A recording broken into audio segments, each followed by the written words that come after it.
அம்மையே அம்மை காமாட்சி உமையே. நமஸ்காரம். காமாட்சி சங்கரா சேனல் சார்பாக போன எபிசோடில் எல்லா அனர்த்தத்துக்கும் காரணம் ஆசை தான் அப்படின்னு மகாபெரிவா சொல்லிருக்கா. ஆசையினால் குரோதமும் சோகமும் ஏற்படுறது. ஆசைங்கிறது காமம். அந்த காமத்தை ஏற்படுத்துகிற மன்மதன், அவனை ஜெயித்தாதான் நாம் அதிலேருந்து விடுபட முடியும். காமாட்சியினுடைய பக்தா, காமாட்சியை நம்ம அனுகிரகத்தை அடைஞ்சிட்டோன்னா நாம் இவன் ஜெயிக்கிறதோடு மட்டும் இல்லாத அத்வைத ஞானமே சித்திச்சு நம்ம மோட்சத்துக்கே போயிடும் அப்படின்னு மகாபெரிவா சொன்னதை பற்றி போன எபிசோடில் பார்த்தோம். இப்போ இந்த எபிசோடில் நம்ம ஒவ்வொருத்தரும் வீட்லேயும் நம்ம கண்ணுக்கு தெரியாத ஒரு தேவதை இருக்குது. நம்ம கூடயே இருந்து நமக்கு உதவி பண்ணிகிட்டு இருக்கு. அந்த தேவதனுடைய உதவியை நாம் எப்படி பயன்படுத்திக்கிறது அப்படிங்கிறத பற்றி தான் இந்த எபிசோடில் நம்ம பார்க்க போகிறோம். அதுக்கு முன்னால் நான் வழக்கமாக கேட்குற கேள்வியை கேட்குறேன். எந்த திக்கை பார்த்து நம்ம வீட்டில் விளக்கு ஏற்றக்கூடாது? இதுதான் கேள்வி. இதுக்கான பதிலை எபிசோடு முடிவில் சொல்கிறேன். சரியாக இருக்கா பார்த்துங்கோ. இப்போ எபிசோட்டுக்குள்ளே போகலாம். நாம் ஒவ்வொருத்தரும் சொந்தமாக வீடு கட்டி வாங்கணும்னு ஆசைப்படுவோம். அதுக்கான முயற்சி பண்ணுவோம். நிறையா பேருக்கு அதுக்கான வாய்ப்பு கிடைக்கும். வீடு கட்டுறதுன்னா ஃப்ளாட்டாக வாங்கியும் அதுலேயும் போகலாம், குடி போகலாம். அல்லது லேண்டுன்னு சொல்லக்கூடிய நிலத்தை வாங்கி அதில் வீடை கட்டி அதுலேயும் நம்ம குடி போகிறது உண்டு. அது அப்படி போகிறதுக்கு முன்னால் கிரகப்பிரவேசம் அப்படின்னு ஒரு காரியத்தை பண்ணுவோம். வீட்டு புதுமனை புகுவிழான்னு சொல்கிறோம் இல்லையா தமிழில், அதை கிரகப்பிரவேசம்னு அதை பண்ணுறதுக்கு முன்னால் வைதீக காரியங்கள் பண்ணுவோம். ஒரு வாத்தியாரை வச்சு பண்ணுவோம். அப்படி பண்ணும்போது கிரகப்பிரவேசத்தும் போது வாத்தியார் என்ன பண்ணுவார், அந்த வீட்டுக்கு பலி போடுவார். பலி போடுறதுன்னா ஆடு கோழி இதெல்லாம் வெட்டி போடுறது இல்லை, அன்னபலின்னு பேர். அந்த வீட்டை சுற்றி திக்கு அன்னை வச்சு பலி போடுவார். அது எதுக்காக பண்ணுறது அப்படின்னு கேட்டால், அந்த வீட்டில் துர்தேவதைகள் இருந்தால் அதெல்லாம் ஓடி போயிடும். நாம் வாங்கிறதுக்கு முன்னால் அது நிலமாக இருந்தாலும் சரி, வீடாக இருந்தாலும் சரி, அங்கே தானே துர்மரணங்கள் ஏற்படுத்திருக்கலாம். அதனால் துர்தேவதைகள் தானே அங்கே உலாத்திகிட்டே இருக்கும். அதெல்லாம் விரட்டுறதுக்கு தான் அன்னை பலி போடுவாள். அத்தோடு அங்கே லட்சுமிகரமாக சுபிட்சமாக இருக்கணுன்றதுக்கோசரம் ஹோமம் பண்ணுறது உண்டு. கிரகப்பிரவேசம் பண்ணுறதுக்கு முன்னால் பசுவும் கன்றையும் வச்சு பூஜை பண்ணிவிட்டு வீட்டுக்குள்ளே அழைச்சிட்டு நம்ம எல்லோரும் வீட்டுக்குள்ளே போவோம். அதுதான் கிரகப்பிரவேசங்கிறது. அது எதுக்குன்னா நம்ம கூட மகாலட்சுமி வரான்னு அர்த்தம். நம்ம வீட்டில் லட்சுமி வாசம் குடிக்கொள்ளும். அதுக்கோசரம் அதை பண்ணுவோம். அப்படி நாம் கிரகப்பிரவேசம் பண்ணும்போது நம்ம கண்ணுக்கு தெரியாமல் ஒரு தேவதை நம்ம கூடியே வந்துடுவாள். அதுக்கு கிரக தேவதைன்னு பேர். அந்த தேவதை நம்ம கூடியே தான் இருப்பாள். காலம் பூரா நம்ம வீட்டு பூஜை பள்ளியில் இருப்பாள். ஆனால் கண்ணுக்கு தெரிய மாட்டாள். அந்த கிரக தேவதை என்ன பண்ணுவான்னா நமக்கு நல்லது தான் பண்ணுவாள். அவள் நாம் என்ன பண்ணுறோம், என்ன பேசுகிறோம் எல்லாத்தையும் கவனிச்சுட்டே இருப்பாள். அவள் நம்ம பேசும்போதெல்லாம் ததாஸ்து சொல்லுவாள்.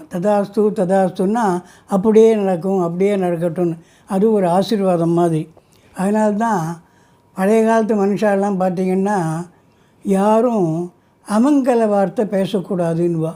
அமங்கல வார்த்தை பேசவே பேசாதீங்க, மங்களகரமான வார்த்தை தான் பேசணுன்னுவா. கோபப்பட்டு ஆத்திரப்பட்டு ஒருத்தருக்கு ஒருத்தர் திட்டினா கூட எதான பழிச்சிடும்னு வாயப்பட்டுவா. சொல்லாத, அந்த மாதிரி ஒரு நேரம் போல் இருக்காது, அது பழிச்சாலும் பழிச்சிடும்னு. அது காரணம் என்னன்னா அந்த கிரக தேவதை தான். அந்த கிரக தேவதை ததாஸ்து சொல்லும், அப்படியே நடக்கட்டும்னு. அதனால் அது பழிச்சிடும் அப்படின்னு அந்த பயத்தில் தான் அவள் தடுப்பாள். அதே மாதிரி தாயாரெல்லாம் பசங்க தானே துஷ்டத்தனம் பண்ணுதுன்னு வச்சுங்கோ. ரொம்ப கோபம் விட்டு அடக்க முடியல, ரொம்ப இது பண்ணுறான். அப்போ அவனை எப்படி திட்டுவான்னாக்க, நீ நாசமத்து போன்னுவா. அவனுடைய பொருள் என்ன தெரியுமா, நீ நன்னா இருன்னு அர்த்தம். கோபம் வருது, அவன் தப்பு பண்ணுறான், அவனை திட்டுறா. எப்படி திட்டுறான்னா நாசமத்து போன்னு திட்டுறா. ஏன்னா நீ நாசமாக போன்னு சொல்லலை, நாசமத்து போன்னா நாசம் இல்லாதபடி நன்னா இருன்னு அர்த்தம். ஏன்னா இதை சொன்னால் அந்த கிரக தேவதை ததாஸ்து சொல்லிவிடும், அப்படியே நடக்கட்டும்னு. அதே மாதிரி தகப்பனார் கூட கோபம் பையன் மேலே ஏதான துஷ்டத்தனம் பண்ணுறான், அவனை கண்டிக்கும் போது எப்படி கண்டிப்பாக தெரியுமா, அந்த காலத்திலலாம் அதை முட்டா பையன் மகனேன்னுவார். அவனை முட்டா பையன்னு சொல்ல மாட்டார். முட்டா பையனா அவன் முட்டாள் ஆகிடுவான்னு பயம். ஏன்னா கிரகதேவனுடைய வார்த்தைக்கு பவர் உண்டு, சக்தி உண்டு. அதனால் அவர் என்ன சொல்லுவார், முட்டாப்பைய மகனேன்னு தான் சொல்லுவார். அப்படி நம்ம வீட்டில் இருக்கிற அந்த கிரக தேவதைங்கிறது ததாஸ்து சொல்லிட்டு நமக்கெல்லாம் ஒரு நல்லதை பண்ணிகிட்டு இருக்கும். கிரக லட்சுமின்னா வீட்டுக்கு வரக்கூடிய மருமக. நம்ம மக வெளியில் போயிடுற கல்யாணம் ஆகிட்டு இன்னொரு மக வர அவர் தான் மருமகள் மகாலட்சுமின்னு சொல்கிறோம். வீட்டுக்கு விலகேற்றி வந்த மகாலட்சுமின்னு. அது மாதிரி கண்ணுக்கு தெரியாமல் இருக்கக்கூடிய கிரக தேவதை நம்ம வீட்டில் நம்மளெல்லாம் ரட்சிக்கிறதுக்கோசம் இருக்கக்கூடியது. அதே மாதிரி ஏதான பொருள் வேணும் வீட்டில் தீர்ந்து போச்சுன்னா, பழைய காலத்து மனுஷெல்லாம் பார்த்தேன்னா நீங்கள் அது இல்லைன்னா சொல்ல மாட்டா, அவள் வாயில் இல்லைன்னு வராது.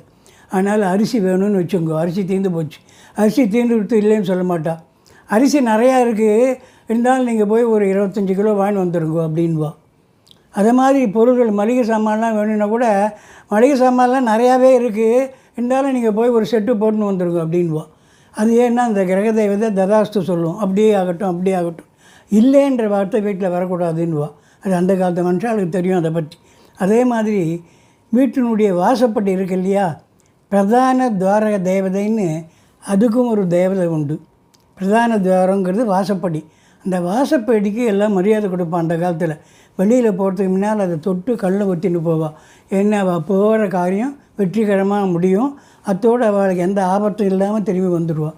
அதனால் பிரதான துவார தேவதைக்கு மரியாதை கொடுத்து இந்த வாசப்படியில் 2 பக்கம் அலம்பி மஞ்சள் இட்டு குங்குமம் இட்டு வழிபாடு பண்ணுவாள். வாசப்படியில் உட்காரவே மாட்டாள், உட்காந்துட்டு எந்த காரியமும் பண்ண மாட்டாள், ஏன்னா அதை அவமரியாதை பண்ணுற மாதிரி.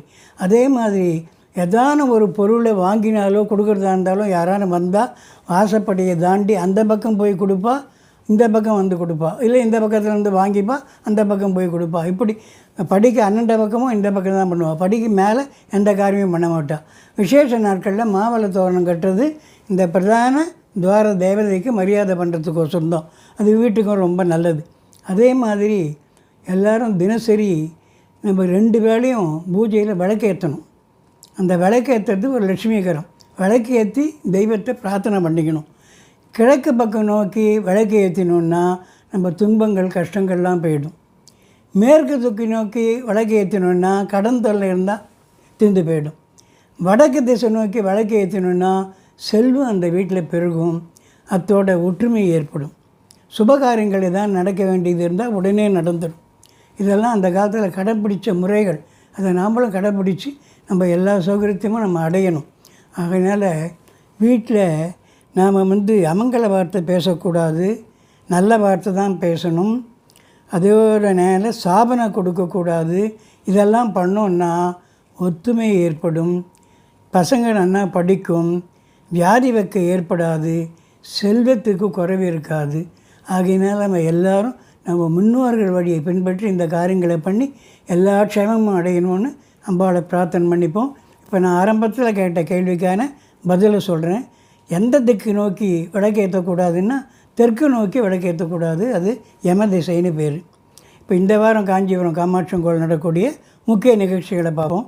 5ஆம் தேதி வெள்ளிக்கிழமை தங்கரதம், 7ஆம் தேதி ஞாயிற்றுக்கிழமை பௌர்ணமி, அன்றைக்கி கிரகணம் இருக்குது.